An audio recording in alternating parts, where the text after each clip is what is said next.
అందరూ వెళ్ళింటారు అనుకుంటా. ఆయన చెప్పిన దానికి ఇవాళ మేము చెప్పబోయేదానికి తేడా ఏమిటో ప్రజలు గమనిస్తారు, గమనించవలసిందిగా కూడా ప్రార్థిస్తున్నాం. ఒకసారి ఇవాళ చంద్రబాబు నాయుడు గారి ప్రెస్ కాన్ఫరెన్స్ అందరూ చూసే ఉంటారు. ఒక్కసారి గతానికి వెళ్తే, గతంలో ఎన్నికలు కాకముందు చంద్రబాబు నాయుడు గారు ఏమన్నారు, ఇవాళ ఎన్నికలు అయిపోయిన తర్వాత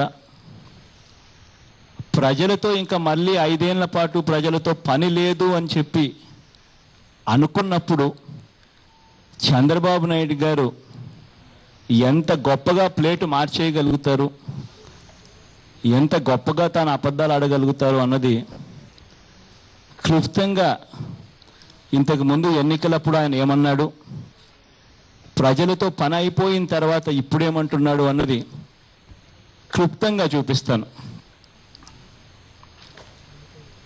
చంద్రబాబు నాయుడు గారు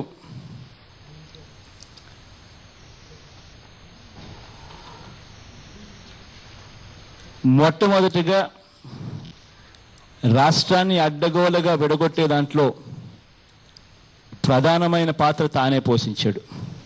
ఎంత గొప్పగా పోషించాడు అని అంటే, పార్లమెంట్లో తన ఎంపీల చేత ఓటు వేయించి మేమే మొట్టమొదట ఓటు వేయించాము అని చెప్పి గొప్పగా ఇలా వేలెత్తి కూడా చూపించేంత గొప్పగా కూడా వాళ్ళతో స్టేట్మెంట్లు ఇప్పించారు. రాష్ట్రాన్ని సక్సెస్ఫుల్గా విడగొట్టిన తర్వాత చంద్రబాబు నాయుడు గారు వచ్చి 2 మేనిఫెస్టోలను రిలీజ్ చేశారు. తెలంగాణకు సపరేట్, ఆంధ్రాకు, సీమాంధ్రకు సపరేట్గా ఇంకొక మేనిఫెస్టో. ఇది సీమాంధ్రకు చెందిన చంద్రబాబు నాయుడు గారి మేనిఫెస్టో. తాను అన్న మాటలు, వ్యవసాయ రుణాలన్నీ మాఫీ. చంద్రబాబు నాయుడు గారే తన మేనిఫెస్టోలో తానే అన్నమాట.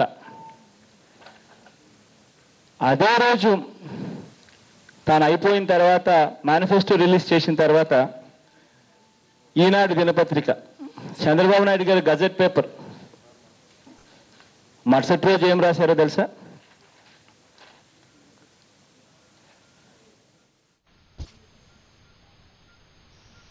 వ్యవసాయ డాక్రా రుణాలన్నీ మాఫీ.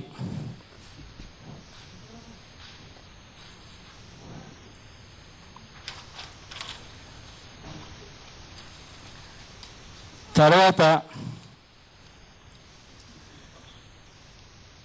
ఇది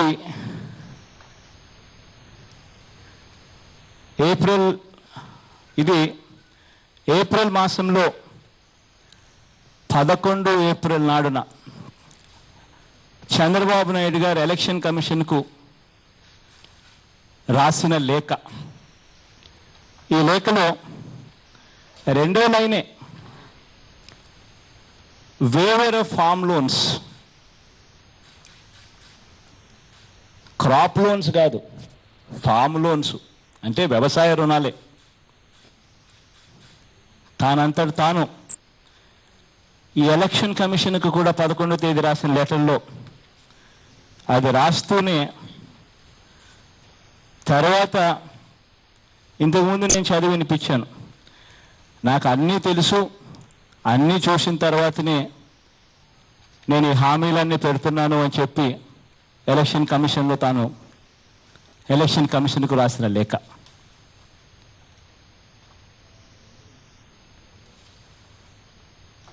మోడీ గారితో కలిసి చంద్రబాబు నాయుడు గారి ఫోటో పక్కనే పెట్టుకుని ఇటువంటి కరపత్రాలు చాలా విడుదల చేశారు. అందులో చంద్రబాబు నాయుడు గారు సంతకాలు పెట్టిన కరపత్రాలు కూడా చాలా ఉన్నాయి. మొట్టమొదటి పాయింటే వ్యవసాయ రుణాలు మాఫీ, మొట్టమొదటి పాయింటే. 2వ పాయింట్, డాక్రా రుణాలన్నీ రద్దు, 2వ పాయింట్.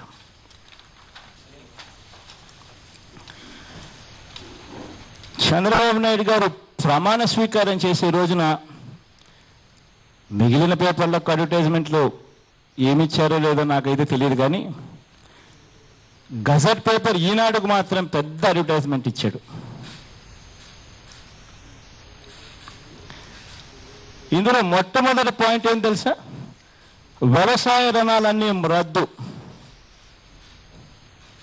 అడ్వర్టైజ్మెంట్ ప్రమాణ స్వీకారం చేసే రోజున.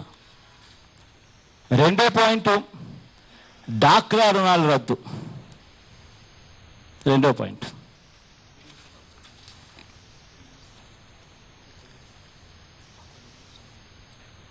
ఒకసారి ప్రమాణ స్వీకారం కన్నా ముందు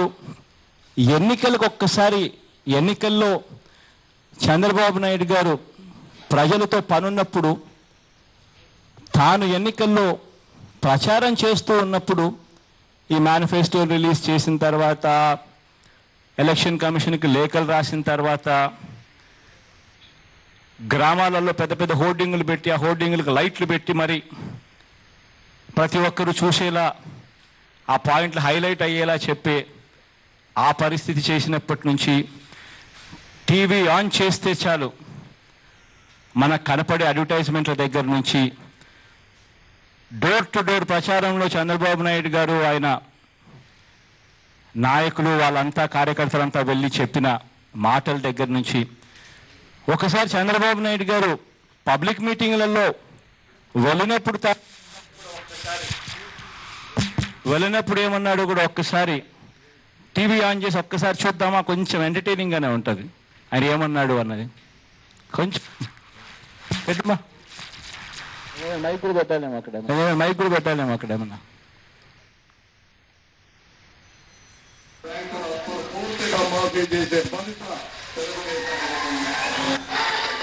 కొంచెం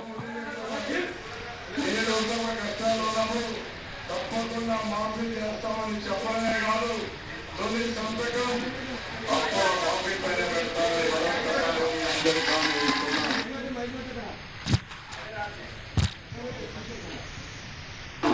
రుణాలు పూర్తిగా మాఫీ చేస్తామని మొదటి సంతకం రుణమాఫీ పైన పెడతామని మరొకసారి చెప్తున్నాం.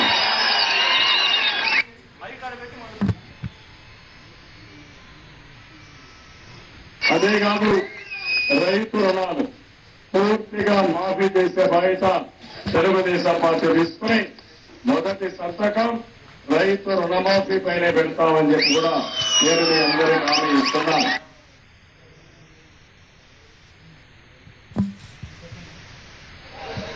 వ్యవసాయం కోసం రుణాలు తీసుకున్నారు కదా, ఏమన్నారంటమ్మా, మొత్తం రుణాలు మాఫీ చేస్తాం, రైతు తీసుకున్న అన్ని రుణాలు మాఫీ చేస్తాం.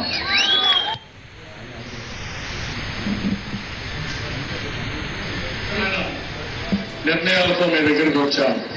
మొదటిది రైతు రుణాలు మాఫీ చేయడం, మొదటి సంతకం రైతు రుణమాఫీ పైన పెట్టడం,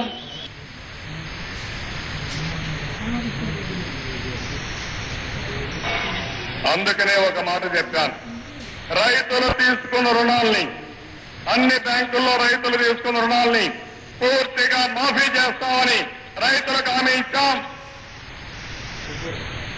ఈ హామీ నిలబెట్టుకునే బాధ్యత తెలుగుదేశం పార్టీ తీసుకుంటాం. రైతులు చాలా ఇబ్బందుల్లో ఉన్నారు, మామూలు ఇబ్బందులు కాదు, అప్పుల ఊబిలో ఉన్నారు.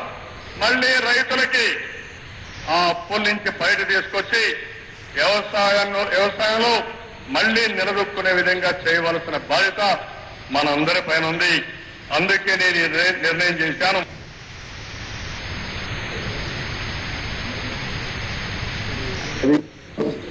కేంద్ర రాష్ట్ర ప్రభుత్వ విధానాల వల్ల పూర్తిగా రైతాంగం చితికిపోయారు. అందుకని రైతు రుణమాఫీకి తెలుగుదేశం పార్టీ కట్టుబడి ఉన్నాం.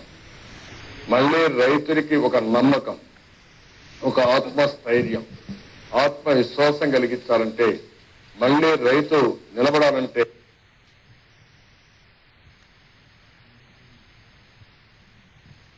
ఆ మీటింగుల్లో అయితే, ఓ మీటింగ్ అయితే నాకు బాగా గుర్తు కూడా ఉంది. వ్యవసాయ రుణాలు ఎవరెవరు తీసుకున్నారో చేతుల పైకెత్తండి అని అనేవాడు.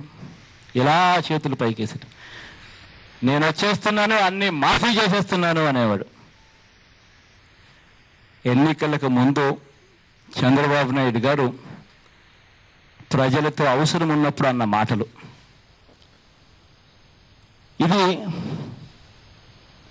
చంద్రబాబు నాయుడు గారు ముఖ్యమంత్రి కాకముందు ఎస్ఎల్బిసి మీటింగులు, ఎస్ఎల్బిసి అంటే రాష్ట్ర పరిధిలో బ్యాంకర్లందరూ కలిసి కూర్చొని మీటింగ్ జరుపుతారు. దానికి ముఖ్యమంత్రి దానికి ప్రిసీడ్ చేస్తాడు.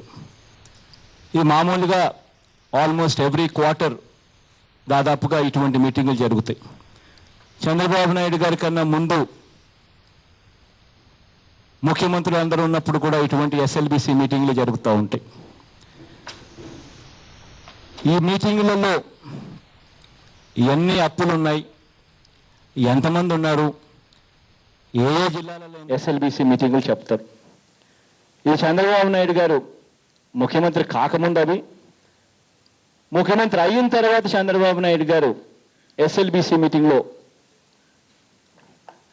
జూన్ 30వ తారీఖున ఎస్ఎల్బిసి మీటింగ్ చంద్రబాబు నాయుడు గారి అధ్యక్షతన జరిగింది. ఇది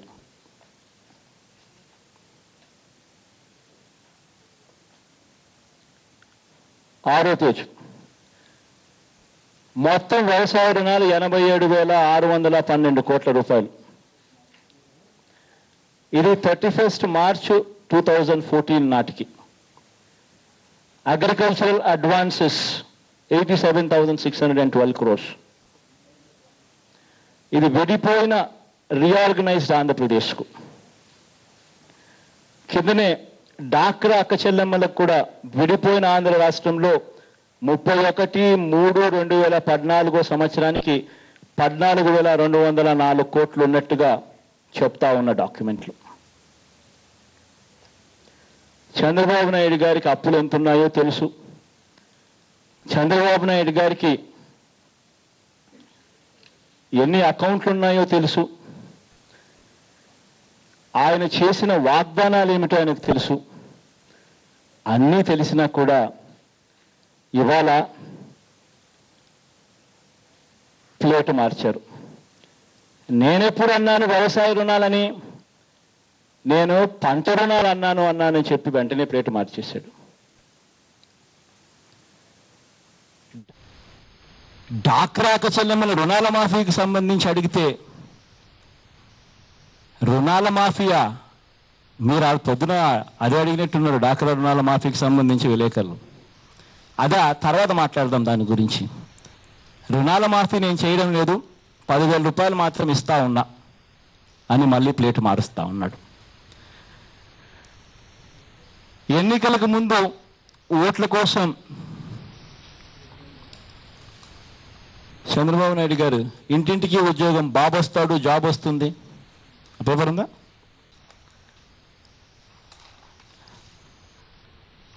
బాబు వస్తుంది, బాబు వస్తాడు, జాబ్ వస్తుంది అని ఇటువంటి పాంఫ్లెట్లలో కనిపించేటివి, టీవీ ఆన్ చేస్తే వినపడేటివి. ఒకవేళ జాబ్ రాకపోతే ప్రతి ఇంటికి 2,000 రూపాయలు నిరుద్యోగ భృతి ఇస్తాను అని చెప్పి పెద్ద పెద్ద అక్షరాలతో కనిపించేటివి. బాబు వచ్చాడు, జాబులు రాలేదు, ఉన్న జాబులు ఊడబెరికారు.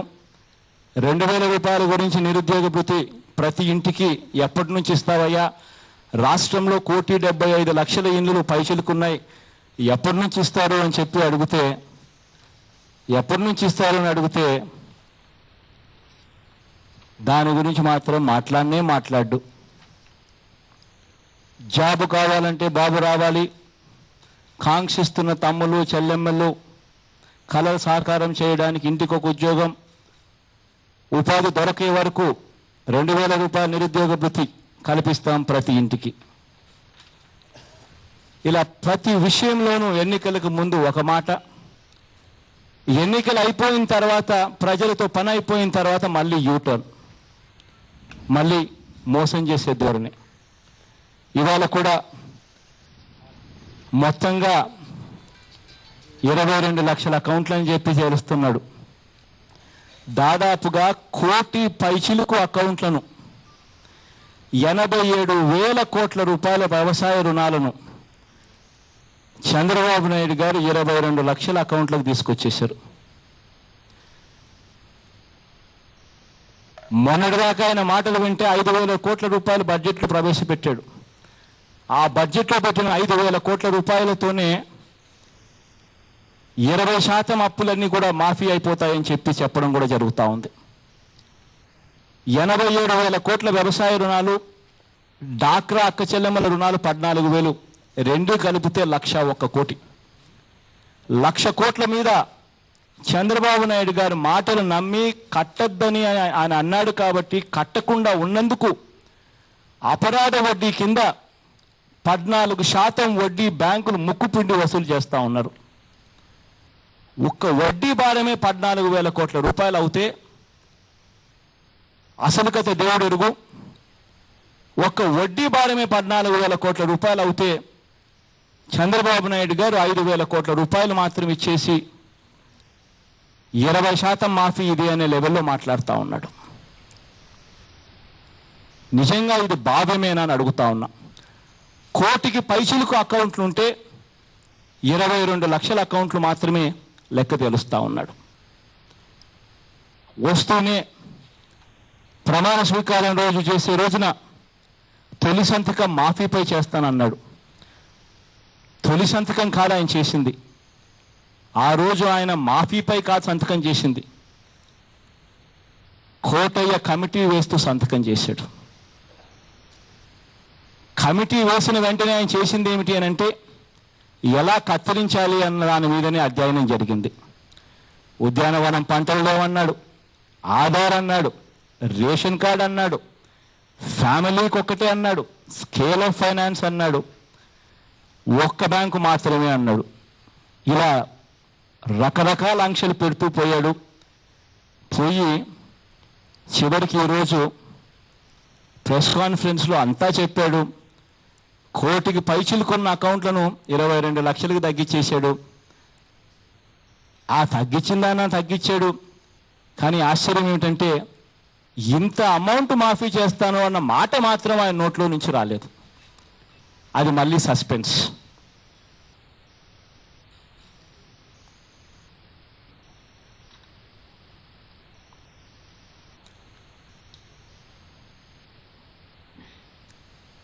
అపరాధ వడ్డీ మాఫీ గురించి మాటలే లేవు.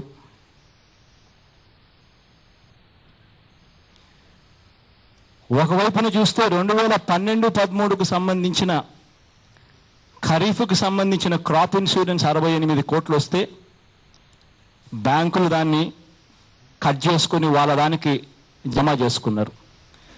2013-14కు సంబంధించిన ఖరీఫ్కు సంబంధించిన క్రాప్ ఇన్సూరెన్స్ 2 దఫాల్లో 570 కోట్లు వస్తే అది కూడా బ్యాంకులు రైతులకు సంబంధించిన అప్పులకు జమ చేసుకున్నారు. ఇవాళ ఈ సంవత్సరం ఖరీఫ్ అయిపోయింది, రబీ కూడా వస్తూ ఉంది. రైతులకు ఇన్సూరెన్స్ లేదు, కొత్త రుణాలు లేవు, పాత రుణాలు మాఫీ కాలేదు. పైగా అపరాధ వడ్డీ రైతుల మీద పడతా ఉంది. ఇది రైతుల పరిస్థితి. డాక్రా అక్క చెల్లెమ్మల పరిస్థితి కూడా అంతే దయనీయంగా ఉంది. ఇటువంటి దారుణమైన పరిపాలనకు ప్రజలకు తోడుగా నిలబడి ఈ పరిపాలనను గట్టిగా నిలదీసే కార్యక్రమం గట్టిగా చేస్తాం. కోటి అకౌంట్లుంటే 22 లక్షల అకౌంట్లను తేలుస్తూ ఉన్నాడు. 87,000 కోట్ల రూపాయల వ్యవసాయ రుణాలుంటే ఎంత మాఫీ చేస్తాడో కూడా చెప్పని పరిస్థితుల్లో వడ్డీ భారమే దాదాపుగా 14,000 కోట్ల రూపాయలు పడతా ఉంటే అపరాధ వడ్డీ కేవలం 5,000 కోట్ల రూపాయలు మాత్రమే ఇచ్చే పరిస్థితిలో చంద్రబాబు నాయుడు గారు నడిపిస్తూ ఉన్నారు ఈ రాజ్యాన్ని. చంద్రబాబు నాయుడు గారిని గట్టిగా నిలదీసే కార్యక్రమంలో భాగంగా రేపు రైతులకు సంబంధించి, డాక్రా అక్క చెల్లెమ్మలకు సంబంధించి అడ్డగోలుగా కత్తిరిస్తున్న పెన్షన్లకు నిరసనగా రాష్ట్ర వ్యాప్తంగా రేపు ధర్నాలు కొనసాగుతాయి. కలెక్టరేట్ ఎదుట ధర్నా చేసే కార్యక్రమాలు పూర్తిగా ప్రతి జిల్లాలోనూ జరుగుతుంది. రేపు అందరం కలిసికట్టుగా ఈ ధర్నా కార్యక్రమంలో పాలు పంచుకోవాల్సిందిగా ప్రజలందరినీ కూడా సవినయంగా ప్రార్థిస్తున్నా. ధర్నా పెట్టినందుకే కనీసం ఈ మాత్రం ఉన్న కదలికి వచ్చింది. ఇంకొక చిన్న విషయం చెప్పాలి. దాదాపుగా రాష్ట్రంలో 86 మంది రైతులు ఆత్మహత్యలు జరిగాయి. చంద్రబాబు నాయుడు గారు ముఖ్యమంత్రిగా ప్రమాణ స్వీకారం చేసిన తర్వాత చంద్రబాబు నాయుడు గారి మాటలు నమ్మి మోసపోయిన పాపానికి 86 మంది రాష్ట్ర వ్యాప్తంగా ఆత్మహత్యలు జరిగాయి. ఒక అనంతపురం జిల్లాలోనే 40 మంది, ఊర్లు పేర్లతో సహా పేపర్లలో కూడా చదివా. ఇటువంటి దారుణమైన పరిస్థితిలో చంద్రబాబు నాయుడు గారి పాలన సాగుతూ ఉంది. గట్టిగా అందరం కలిసి గట్టిగా నిలదీద్దాం.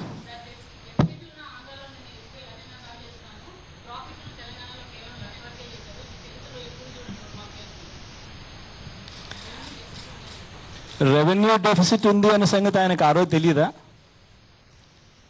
చంద్రబాబు నాయుడు గారికి తెలుసు, జగన్మోహన్ రెడ్డి గారికి తెలుసు.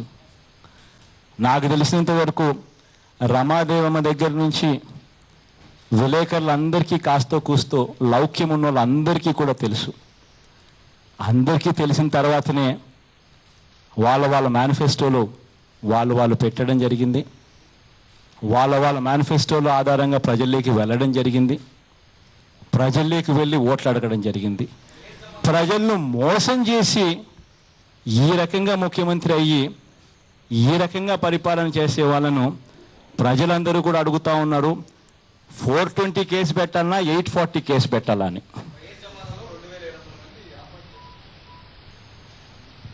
ఆంధ్రజ్యోతి బాగా తెలిసి ఉంటుంది.